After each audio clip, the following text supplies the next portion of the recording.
पिछली चंद वीडियोस में हम प्राइस इलास्टिसिटी ऑफ सप्लाई या फराहमी के दाम में खींचतान या लचक के बारे में बात कर चुके हैं।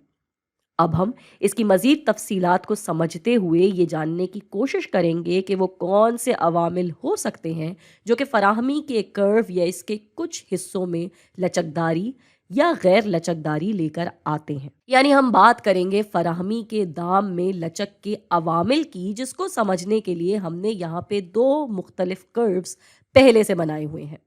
याद है ना? फराहमी की लचक उस सूरत हाल को कहते हैं जिसमें कीमत का फ़ीसद फ़र्क मिक़दार फराहमी के फ़ीसद फ़र्क पे असरअंदाज होता है।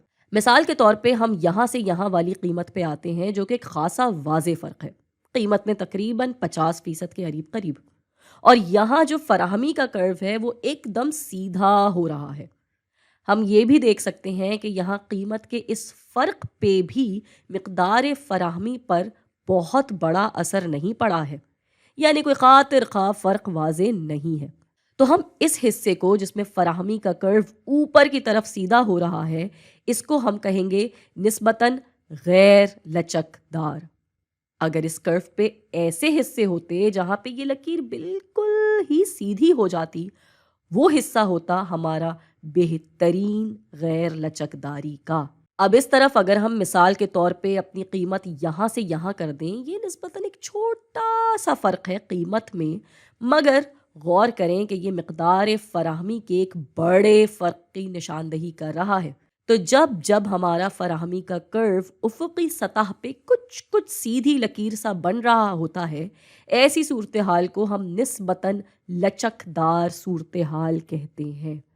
और जब यही लकीर एक बिल्कुल सीधी लकीर बन जाती है, इस सूरत हाल को कहते हैं हमारे फराहमी के कर्व का बेहतरीन लचकदार हिस्सा।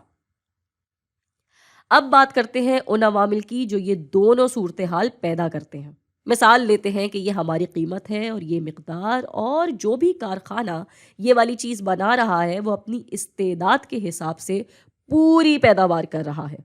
अब इस पैदावार को मज़ीद आगे बढ़ाना या तो बहुत वक्त लेगा या इसमें बहुत सारे वसाइल लगाने पड़ जाएंगे, या शायद लोग कम हो, या शायद इस चीज़ को बनाने की मशीन के लिए तेल बहुत ज़्यादा ख़रीदना पड़े तो पैसे और लगने का डर है, या जो भी वजह हो। इस सूरत हाल में चाहे इस चीज़ की कीमत बाज़ार में बहुत ज़्यादा बढ़ भी जाए, इस चीज़ को इस मिक़दार से ज़्यादा बाज़ार में फ़राहम करना मुमकिन नहीं है। इसीलिए मिक़दार बस थोड़ी सी ऊपर जाएगी, वो भी इस सूरत में कि ये कारोबार शायद अपने मज़दूरों से कुछ ज़्यादा काम निकलवा ले या कोई और तरीक़ा करके वो पैदावार बढ़ा तो सकता है, मगर बहुत छोटी सी मिक़दार में। ऐसी गैर लचकदारी ज़्यादातर रूनुमा होती है मुख्तसर मुद्दत में, क्योंकि मुख्तसर मुद्दत में मज़ीद पैदावार के लिए न कोई नया कारखाना लग सकता है, ना किसी नए मुलाजिम को तरबियत दी जा सकती है, और न ही इस वक्त में मज़ीद पैसा कारोबार में डाला जा सकता है, जिसकी वजह से ये वाला फराहमी का कर्व मुख्तसर मुद्दत में गैर लचकदार होगा। दूसरी वजह वो थी जो हमने कहा था कि हमारे पास वसाइल की कमी थी। शायद हम सारा पैसा पहले ही लगा चुके थे, या सारे ही मुलाजिम अपना ज़्यादा से ज़्यादा वक्त पहले से ही दे रहे थे, या शायद इसमें तेल खर्च होता है जो कि उन कुदरती वसाइल में से है जो कि एक वक्त में एक हद तक ही इस्तेमाल किया जाना चाहिए। इन सब वजूहात की बिना पे ये गैर लचकदारी सूरत हाल पैदा होती है। अब आते हैं दूसरी तरफ, लचकदारी सूरत हाल की क्या वजूहात हो सकती हैं? ये शायद वो सूरत हाल है जहां तवील मुद्दत में वसाइल को पा लेना मुमकिन हो जाता है। तवील मुद्दत में हम नए कारखाने लगा सकते हैं, नए मुलाजमीन को तरबियत दे सकते हैं। तो यानी तवील मुद्दत एक वजह होती है लचकदारी सूरत हाल की। दूसरी वजह यह है कि शायद अब हमारे लिए यहाँ पे वसाइल वाला मसला नहीं है।